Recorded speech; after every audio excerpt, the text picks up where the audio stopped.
দেখুন, আমি রাজ্য সরকারের জনপ্রতিনিধির মধ্যেও পড়ছি না, কেন্দ্র সরকারের জনপ্রতিনিধির মধ্যেও পড়ছি না। যেখানে স্টেটের আইভি রিপোর্ট জয়নগরে আরএসএস এর প্রকাশ্য মিটিং থেকে বলা হচ্ছে যে বাংলাদেশে হচ্ছে হিন্দুদের উপর অত্যাচার হচ্ছে, আপনারা যদি হিন্দু হয়ে থাকেন অস্ত্র শস্ত্র নিয়ে বেরিয়ে পড়ুন। পুলিশ সেখানে সেই মিটিংয়ের পারমিশন দিচ্ছে, অথচ সেখানে প্রকাশ্যে অস্ত্র তুলে নেওয়ার কথা বলা হচ্ছে।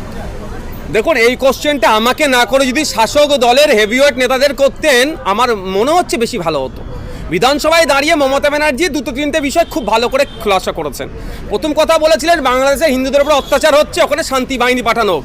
কিন্তু সম্বলে যে মুসলমানদের উপর কী হচ্ছে, ওখানে কোন বাহিনী পাঠাবে সেটা একবারও বললেন না। উত্তরাখণ্ডে যেটা হচ্ছে কোন বাহিনী পাঠানো দরকার, মণিপুরে যেটা হচ্ছে কোন বাহিনী পাঠানো দরকার, মুখ্যমন্ত্রী চর্চা করলেন না। গতকালকে মুখ্যমন্ত্রী আমাদেরকে ভালো উপদেশ দিলেন, আমরা বাধ্য ছেলের মতো শুনলাম যে বাংলাদেশের ঘটনা নিয়ে আমরা যেন না কেউ সাম্প্রদায়িক কথাবার্তা বলি, এটা থেকে আমাদের প্রত্যেকে দায়িত্ব নিতে হয়। অবশ্যই আমরা দেশের বাংলার একজন আইনসভার সদস্য হিসাবে আমরা চাইবো না আমাদের বাংলাতে, আমাদের দেশে বাংলাদেশের বিষয়টা অস্থিরতা হোক।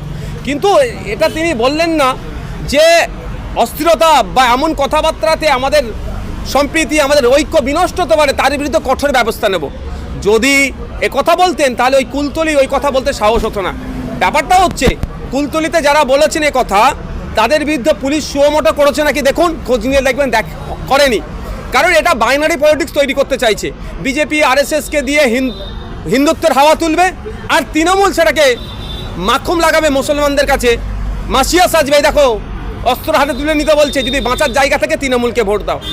এই জায়গাটা তৈরি করছে মমতা ব্যানার্জি। উচিত হবে তার প্রশাসনকে দিয়ে, যারা আমাদের রাজ্যের মধ্যে, আমাদের দেশের মধ্যে অস্থিরতা হতে পারে, বিশৃঙ্খলা হতে পারে, তাদের বিরুদ্ধে তার প্রশাসনকে দিয়ে সুমোটো করা। জয় বাংলা স্লোগানটা সবার মুখে ছিল এবং সেই স্লোগানে যথাযথ তারা সম্মান দিয়ে এতদিন আসছিলেন। হাসিনা সরকারের পরাজয়ের পরে তাকে দেশ থেকে বিতাড়িত করার পরে যেভাবে এই স্লোগানকে নিষিদ্ধ করার জন্য কোটে যাচ্ছে তাদের সম্পূর্ণ দেশের অভ্যন্তরীণ ব্যাপার। তবে এতটুকুই বলতে পারি, রীতিনীতি যেগুলো আছে, যে ঐতিহ্যগুলো আছে, কোনোভাবেই সেটাকে মেটানো অনুচিত না। মানে বাংলাদেশের এই যে ঘটনা, এতে কোন দেশের গুপ্তচর সংস্থার হাত আছে? কারণ বিভিন্ন দেশে দেখা গিয়েছে যে একটা অস্থিরতা পরিস্থিতির ক্ষেত্রে একটা গুপ্তচর সংস্থার হাত থাকে। এক্ষেত্রে বারবার চীন এবং পাকিস্তানের প্রসঙ্গ উত্থাপিত হচ্ছে। মানে একটা তো রিপোর্ট স্বাভাবিকভাবে সবার কাছে থাকবে, যারা জনপ্রতিনিধি তাদের কাছেও থাকবে। এটা কারা করাচ্ছে? দেখুন, আমি রাজ্য সরকারের জনপ্রতিনিধির মধ্যেও পড়ছি না, কেন্দ্র সরকারের জনপ্রতিনিধির মধ্যেও পড়ছি না। যেখানে স্টেটের আইভি রিপোর্ট দেবে বা সেন্ট্রাল আইভি রিপোর্ট দেবে বা এনআইএ থেকে শুরু করে আমাদের আমাকে রিপোর্ট দেবে, তারপরেও বলবো, রিপোর্ট না থাকার পরেও আমি একটা কথা বলতে পারি, যেভাবে আমাদের দেশকে ক্রমশ এই মোদিজির আমলে কোণঠাসা হতে হচ্ছে, এই চীনের অগ্রাসন, ভুটানের দিকে দেখুন, চীন তাদেরকে সহযোগিতা করছে। বাংলাদেশ কি জানি না চীনের মতো কোনো শক্তি সহযোগিতা করছে নাকি? যেভাবে একজন প্রাক্তন সেনাকর্তা বলে উঠলেন যে আমরা 4 দিনের মধ্যে কলকাতাকে দখল করে নেব, আমরা হাস্যকর হিসাবে জিনিসটা নিচ্ছি, কিন্তু এর পেছনে হয়তো বড় কোনো মদত থাকতে পারে। তবে আমি একটা কথা বলি, এই যেগুলো শুনছি কথাবার্তা, এই দেশে আমাদের দেশের এক্সটার্নাল অ্যাফেয়ার্স মিনিস্টার সম্পূর্ণরূপে ব্যর্থ। আমাদের দেশের প্রধানমন্ত্রী প্রতিবেশী রাষ্ট্রগুলোর সাথে কিভাবে সুসম্পর্ক রেখে চলতে হবে সেটাতে সম্পূর্ণরূপে ব্যর্থ আজকে প্রতিদিন আমাদেরকে শুনতে হচ্ছে।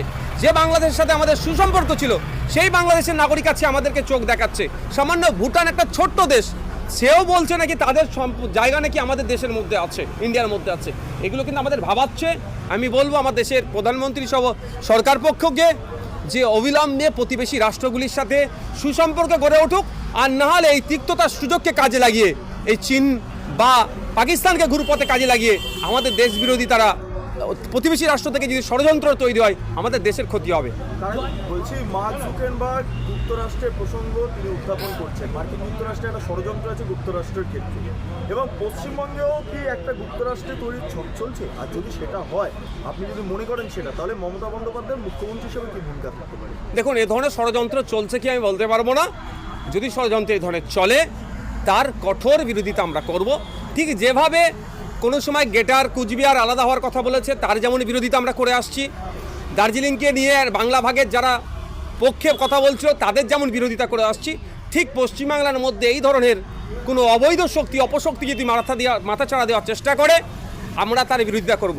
তবে মুখ্যমন্ত্রী শুধু নয়, তিনি সাথে তিনি রাজ্যের প্রশাসনের তিনি সর্বোচ্চ কর্তা, অর্থাৎ প্রশাসন তিনি স্বরাষ্ট্রমন্ত্রী, তাকে আরও বেশি করে তার ইন্টেলিজেন্স যেটা আছে তাদেরকে কাজে লাগানো দরকার।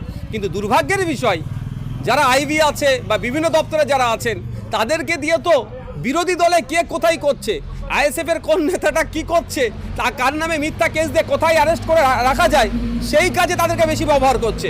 এই রাজ্য থেকে দেশবিরোধী কাজের সাথে যারা যুক্ত বা কোনো অনৈতিক কাজ যারা করতে চাইছে তাদের বিরুদ্ধে ব্যবস্থা গ্রহণের জন্য বলতে দেখতে পাচ্ছি না। দর্শক একটা প্রশ্ন, যে রায় মিলেছে মূলত আইনে যে ভার্ডিক্টটা কি আছে? হ্যাঁ, আমরা যে সুপ্রিম কোর্টের ভার্ডিক্টটা দেখি, গত 7 ডিসেম্বর সুপ্রিম কোর্ট থেকে একটি স্পেশাল লিভ অ্যাপ্লিকেশনে একটি জাজমেন্ট দেওয়া হয়েছিল। বাসুদেব দত্তর পেপারে যে জাজমেন্টটা দেওয়া হচ্ছে এবং যেটাকে মূলত দেখানো হচ্ছে যে এই জাজমেন্ট থেকে বাসুদেব দত্তকে 2019 সালের সিটিজেনশিপ অ্যাক্ট বা নাগরিকত্ব আইনের অনুযায়ী তাকে সিটিজেনশিপ বলা হচ্ছে। কিন্তু আমরা যদি জাজমেন্টটা দেখি, সুপ্রিম কোর্ট এখানে মূলত দুটি বিষয়ের উপর বেস করে বা দুটি বিষয়ের উপর নির্ভর করে জাজমেন্ট দিয়েছে। এবং সেই বিষয়গুলো হলো যে বাসুদেব দত্তকে 2010 সালে ওয়েস্ট বেঙ্গল হেলথ সার্ভিস থেকে টার্মিনেট করা হয়। বাসুদেব দত্ত একজন হেলথ সার্ভিসের একজন অফিসার ছিলেন এবং তার সেই সার্ভিস থেকে তাকে টার্মিনেট করা হয়েছিল। তাকে সার্ভিসের জন্য আনসুটেবল বলা হয় এবং তার কোনো কারণ বিশেষভাবে তাকে দেখানো হয়। তার যে টার্মিনেশন নোটিশ ছিল সেই নোটিশে তাকে টার্মিনেট করার কোনো কারণ না দেখে তাকে আনসুটেবল বলা হয় এবং এই আনসুটেবল বলার কারণে তাকে সার্ভিস থেকে টার্মিনেট করা হয় এবং একজন সরকারি চাকরিজীবী মানুষের যা যা সার্ভিসের যা যা বেনিফিট থাকার কথা বা পেনশন বেনিফিট তা তিনি পাচ্ছিলেন। এবং সেই টার্মিনেশনের এগেনস্টে তিনি ওয়েস্ট বেঙ্গল অ্যাডমিনিস্ট্রেটিভ ট্রাইব্যুনালে তিনি যান এবং West Bengal state administrative tribunal থেকে তার এই টার্মিনেশনটাকে ইললিগাল বলা, কারণ তাকে আনসুটেবল বলা এবং তাকে টার্মিনেট করা দুটো কোনো একসাথে যেতে পারে এবং তার এই টার্মিনেশনটাকে ইললিগাল বলা হয়। তার এগেনস্টে হাইকোর্টে একটা রিট পিটিশন ফাইল এবং হাইকোর্ট থেকে বলা হচ্ছে তার টার্মিনেশনটা লিগেল, কারণ যেহেতু তার সিটিজেনশিপের বা তাকে আনসুটেবল বলা হয়েছিল মূলত তার সার্ভিস রিক্রুটমেন্টের সময় যে পুলিশ ভেরিফিকেশন ছিল সেই পুলিশ ভেরিফিকেশনে কোনো সিটিজেনশিপের প্রুফে কোনো রিপোর্ট দেওয়া হয় এবং কলকাতা হাইকোর্ট থেকে তার উপর বেস করে তাকে ইললিগাল মাইগ্রেন্ট করে দেওয়া হয় বা ইললিগাল মাইগ্রেন্ট না বলা হলেও মূলত তার টার্মিনেশনকে লিগাল বলা হয়।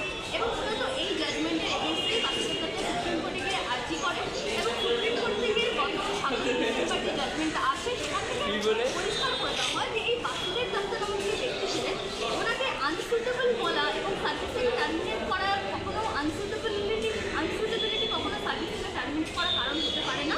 এবং তার যে নাগরিকত্ব প্রমাণ, সেই নাগরিকত্বের প্রমাণ তার বাবার বাবা অর্থাৎ তার দাদুর নাগরিকত্ব থেকে এসছে, অর্থাৎ তার দাদু অবিভক্ত ভারতবর্ষের একজন সদস্য হওয়ার কারণে তার দাদুর নাগরিকত্ব ভারতবর্ষের সংবিধানের দ্বারা নির্ধারিত হচ্ছে এবং